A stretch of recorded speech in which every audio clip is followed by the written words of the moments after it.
scared. Learning Python. Anyways, let's solve another Leetcode challenge.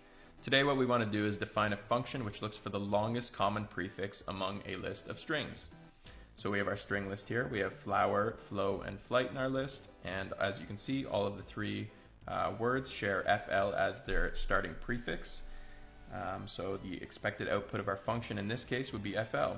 So what do we want to do? Firstly, we need to make sure that the length of our string list is greater than 0, because if it is 0, we're just going to return a blank string, because if there are no words in our list, then there are no prefixes either. Next, we want to create a variable called shortest, and we're going to use the min function to find the shortest word in our list, and we can use the key of length to do that. And we want to do this because we're going to use a for loop to enumerate through our shortest word. So that'll be creating an index for each of the characters, and we want to compare that index to the same index of all of the other words in our list and make sure they match. Because once they don't match, that means we've come to the final character, which is not in our longest common prefix, and we can just return that using string slicing.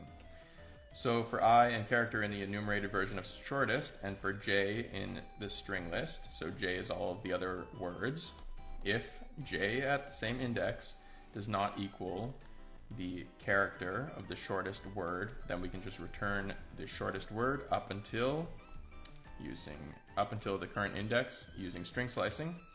And if we get through our entire shortest word, there's no more letters that could be the longest common prefix because we ran out of our shortest word. We can just return shortest.